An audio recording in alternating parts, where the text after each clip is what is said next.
परिचय। हे नेहा, तुम्हारी नाक को क्या हुआ? मुझे जुकाम और खांसी है। मुझे लगता है कि तुम अक्सर सामान्य जुकाम से पीड़ित हो जाती हो। हाँ, लगभग हर 2 महीने में जुकाम से पीड़ित किसी व्यक्ति की समीपता से मुझे तुरंत जुकाम हो जाता है। यदि तुम्हें इतनी आसानी से संक्रमण हो जाता है तो इसका अर्थ है कि तुम्हारी प्रतिरक्षी क्षमता बहुत कमजोर है। सच में? तो मुझे क्या करना चाहिए?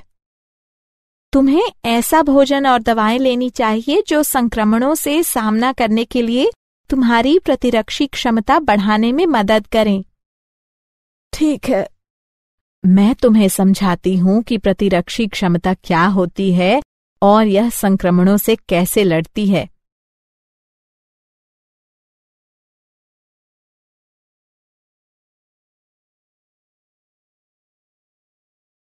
उद्देश्य। इस पाठ के अंत में आप निम्न करने में सक्षम हो जाएंगे। सहज प्रतिरक्षा के रोधों की पहचान करना, उपार्जित प्रतिरक्षा की अवधारणा को समझना, सक्रिय एवं निष्क्रिय प्रतिरक्षा के बीच अंतर को समझना, टीकाकरण एवं प्रतिरक्षणीकरण की अवधारणा को समझना, एलर्जी और स्व प्रतिरक्षा को समझना, मानव शरीर के प्रतिरक्षा तंत्र की पहचान करना।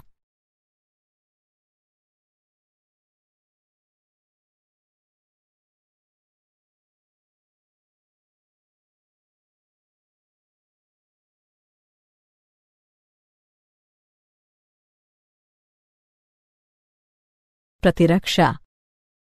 प्रतिरक्षा क्या है? परपोषी की रोगकारक जीवों से लड़ने की समस्त क्षमता जो उसे प्रतिरक्षी तंत्र के कारण मिली है, प्रतिरक्षा कहलाती है। प्रतिरक्षा के प्रकार। प्रतिरक्षा 2 प्रकार की होती है, सहज प्रतिरक्षा और उपार्जित प्रतिरक्षा। सहज प्रतिरक्षा। सहज प्रतिरक्षा वह प्रतिरक्षा होती है जो व्यक्ति की प्राकृतिक जैविक रचना के परिणाम स्वरूप प्राकृतिक रूप से उत्पन्न होती है। सहज प्रतिरक्षा हमारे शरीर में बाह्य कारकों के प्रवेश के सामने विभिन्न अवरोध खड़े करने से हासिल होती है। यह रोध इस प्रकार है: शारीरिक रोध, कार्यकीय रोध, कोशिकीय रोध, साइटोकाइन रोध। शारीरिक रोध यानी फिजिकल बैरियर। इसके अंतर्गत त्वचा तथा श्वसन, जठरांत्र तथा जनन मूत्र को आस्तरित करने वाली एपिथेलियम का श्लेष्मा आलेप यानी म्यूकस कोटिंग सम्मिलित हैं। कायिकीय रोध यानी फिजियोलॉजिकल बैरियर। इसके अंतर्गत निम्न आते हैं: आमाशय में अम्ल, लार, आंसू। कोशिकीय रोध सेल्युलर बैरियर। इसके अंतर्गत निम्न आते हैं: श्वेताणु, लिम्फोसाइट्स, बृहत भक्षकाणु यानी मैक्रोफेजेस। साइटोकाइन रोध। इसके अंतर्गत इंटरफेरॉन सम्मिलित हैं जो कि असंक्रमित कोशिकाओं को और आगे विषाणु संक्रमण से बचाती हैं।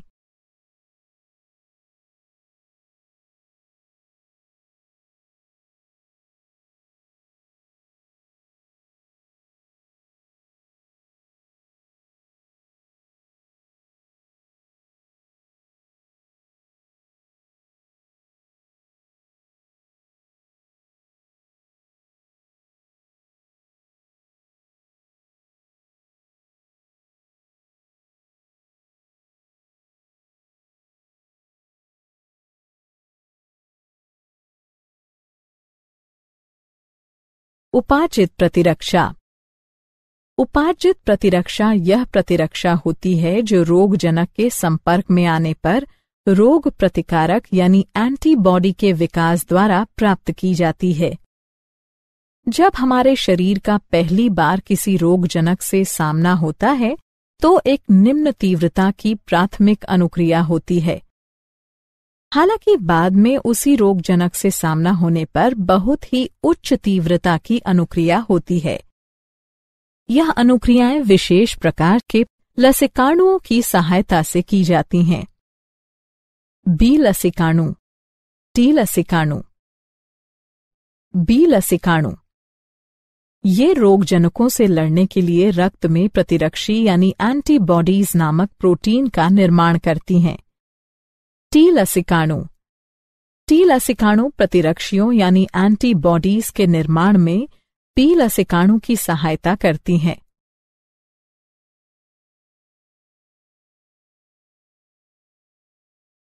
प्रतिरक्षी यानी एंटीबॉडी।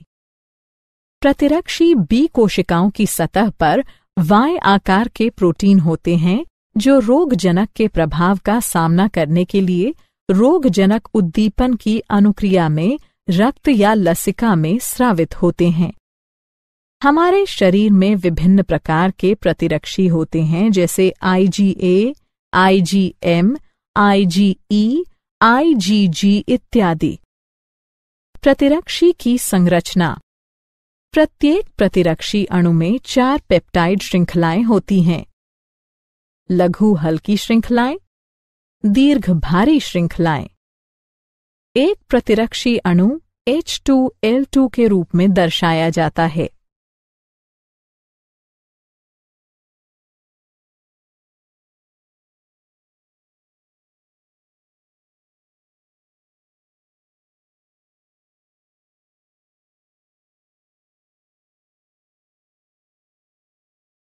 प्रतिरक्षी अनुक्रियाओं के प्रकार। हमारे शरीर में 2 प्रकार की प्रतिरक्षा अनुक्रियाएं होती हैं। तरल प्रतिरक्षा अनुक्रिया।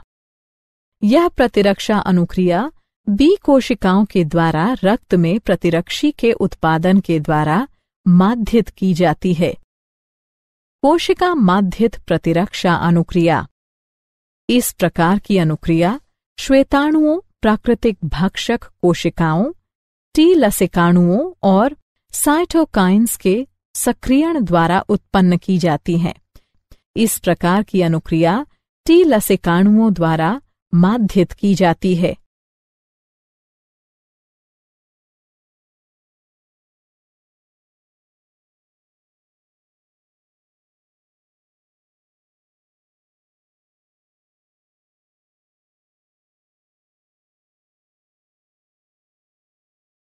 उपार्जित प्रतिरक्षा के प्रकार। उपार्जित प्रतिरक्षा 2 प्रकार की होती है, सक्रिय प्रतिरक्षा और निष्क्रिय प्रतिरक्षा। सक्रिय प्रतिरक्षा यह एक प्रतिजन की अनुक्रिया में प्रतिरक्षी के उत्पन्न होने के परिणाम स्वरूप होती है। निष्क्रिय प्रतिरक्षा जब पहले से तैयार प्रतिरक्षी सीधे ही शरीर के बाह्य तत्वों से रक्षा के लिए दिए जाते हैं तो यह निष्क्रिय प्रतिरक्षा कहलाती है। सक्रिय और निष्क्रिय प्रतिरक्षा के उदाहरण। सक्रिय और निष्क्रिय प्रतिरक्षा को प्राकृतिक या कृत्रिम रूप में अर्जित किया जा सकता है।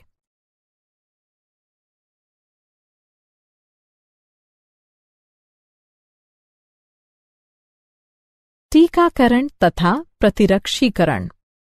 टीका क्या है? टीकाकरण दुर्बलीकृत या निष्क्रिय रोगजनक या रोगजनकों की संरचना के एक भाग का मिश्रण है जो रोगजनकों के विरुद्ध प्रतिरक्षी के उत्पादन को प्रेरित करता है, लेकिन गंभीर संक्रमण उत्पन्न करने में यह असमर्थ रहता है। टीकाकरण किसी विशिष्ट बीमारी को पुनः होने से रोकने के लिए टीका लगाना टीकाकरण कहलाता है। प्रतिरक्षीकरण प्रतिरक्षीकरण टीकों के प्रयोग के द्वारा प्रतिरक्षा प्रणाली को प्रेरित करके संवेदनशील मरीज को संचारी रोग से सुरक्षित करने की एक प्रक्रिया है। टीकाकरण तथा प्रतिरक्षीकरण। टीकाकरण और प्रतिरक्षीकरण की प्रक्रिया में निम्न चरण सम्मिलित होते हैं: रोगजनक या निष्क्रियत या दुर्बलीकृत रोगजनक के प्रतिजनी प्रोटीनों के विरचन को शरीर में प्रवेश कराया जाता है। परिणाम स्वरूप प्रतिजनों के विरुद्ध रोगजनी कारकों को निष्प्रभावी बनाने के लिए प्रतिरक्षी उत्पन्न किए जाते हैं। साथ ही समृद्धि बी और टी कोशिकाएं बनती हैं जो परिवर्ती प्रभावन होने पर रोगजनक को पहचान देती हैं और प्रतिरक्षी के भारी उत्पादन से उन्हें हरा देती हैं। इस प्रकार प्रतिरक्षा प्रणाली की स्मृति शरीर की किसी भी प्रकार के संक्रमण से रक्षा करती है।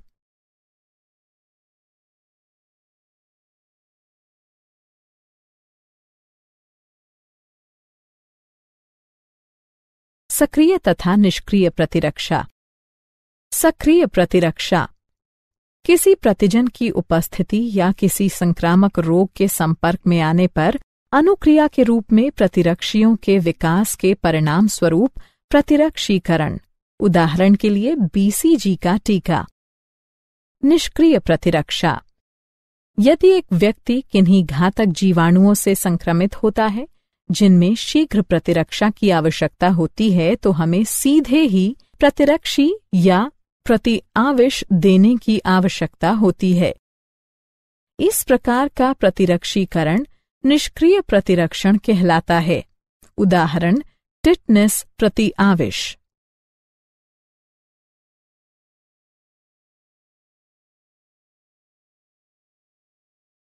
एलर्जी पर्यावरण में मौजूद कुछ प्रतिजनों के प्रति प्रतिरक्षा तंत्र की अंतर्रंजित अनुक्रिया एलर्जी कहलाती है। इनके प्रति बनने वाली प्रतिरक्षियां आईजीई प्रकार की होती हैं। एलर्जन ऐसे पदार्थ जो शरीर के लिए बाह्य होते हैं और एक एलर्जिक अभिक्रिया पैदा करते हैं एलर्जन कहलाते हैं। उदाहरण के लिए धूल में चिचड़ी, पराग, प्राणी लघुशल्क आदि। एलर्जी के लक्षण छींकना, पनीली आंखें, बहती नाक, सांस लेने में कठिनाई।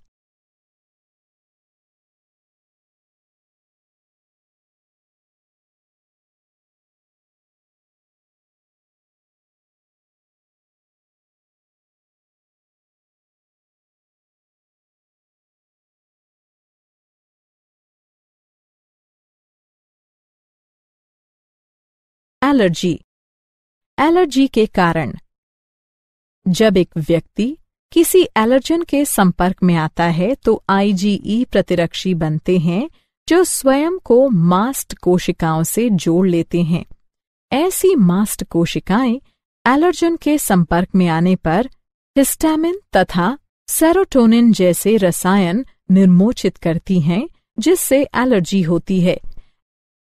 एलर्जी का उपचार एंटीहिस्टामिन, एड्रेनलिन और स्टेरॉइड्स जैसी दवाओं के उपयोग द्वारा एलर्जी के लक्षण कम किए जा सकते हैं।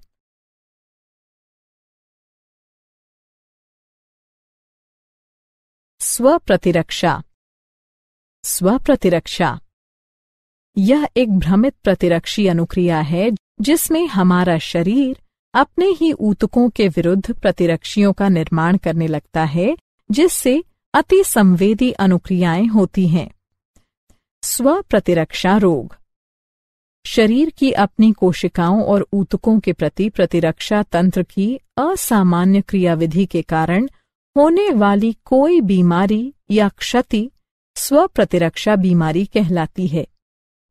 उदाहरण के लिए माटाइड आर्थराइटिस। लसिकाभ अंग वे अंग जहां लसिकाणुओं की उत्पत्ति और या परिपक्वन और प्रचुरोद्भवन होता है लसिकाभ अंग कहलाते हैं। लसिकाभ अंग के प्रकार। लसिकाभ अंग दो प्रकार के होते हैं। प्राथमिक लसिकाभ अंग ये वे अंग होते हैं जहां अपरिपक्व लसिकाणु प्रतिजन संवेदी लसिकाणुओं में विभेदित होते हैं। प्राथमिक लसिकाभ अंग इस प्रकार हैं। अस्थि मज्जा, थाइमस। द्वितीयक लसिकाभ अंग। द्वितीयक लसिकाभ अंग लसिकाणुओं को प्रतिजन के साथ पारस्परिक क्रिया के स्थल प्रदान करते हैं, जो बाद में प्रचुर संख्या में उत्पन्न होकर प्रभावी कोशिकाएं बन जाते हैं। द्वितीयक लसिकाभ अंग में निम्न सम्मिलित हैं: प्लीहा, लसिका ग्रंथियां, टॉन्सिल, क्षुद्रांत्र के पेयर पैच, परिशेषिका। लसिकाभ अंग। प्राथमिक लसिकाभ अंग। ये टी लसिकाणुओं के परिवर्धन और परिपक्वन के लिए सूक्ष्म पर्यावरण उपलब्ध कराते हैं। अस्थि मज्जा। यह प्रमुख लसिकाभ अंग हैं। लसिकाणुओं समेत सभी रुधिर कोशिकाएं अस्थि मज्जा में उत्पन्न होती हैं। थाइमस। यह एक सपाली अंग है। यह हृदय के पास और उरोस्थि के नीचे स्थित है। जन्म के समय थाइमस काफी बड़ा होता है, लेकिन बढ़ती उम्र के साथ आकार में घटता जाता है।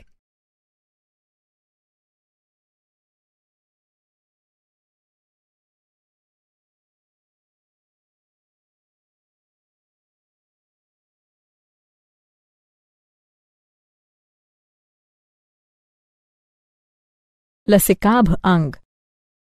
द्वितीयक लसिकाभ अंग। प्लीहा। यह सेम की आकृति का अंग है। इसमें लसिकाणु और भक्षकाणु होते हैं। यह रुधिर जनित सूक्ष्म जीवों को अवरुद्ध करके रुधिर निस्यंदक के रूप में कार्य करता है।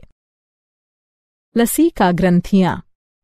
ये छोटी ठोस संरचनाएं होती हैं जो लसिका तंत्र पर भिन्न भिन्न स्थलों पर स्थित होती हैं। जो सूक्ष्म जीव या दूसरे प्रतिजन लसिका और ऊतक तरल में आ जाते हैं, वे उन्हें रोक लेती हैं। ये प्रतिजन वहां मौजूद लसिकाणुओं का सक्रियण प्रेरित करती हैं और प्रतिरक्षा अनुक्रिया के लिए उत्तरदायी हैं। मॉल्ट या श्लेष्म संबद्ध लसिकाभ ऊतक। यह मानव शरीर के लसिकाभ ऊतक का लाभ 50% है। यह प्रमुख पथों जैसे श्वसन, पाचन और जनन मूत्र पथ के आस्तरों के भीतर स्थित। क्या आप जानते हैं?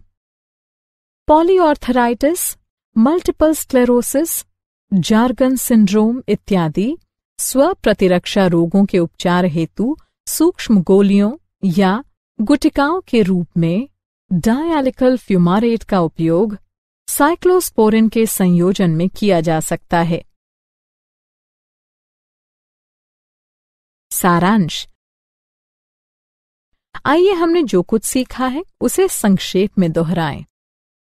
परपोषी की रोगकारक जीवों से लड़ने की समस्त क्षमता जो उसे प्रतिरक्षी तंत्र के कारण मिली है, प्रतिरक्षा कहलाती है।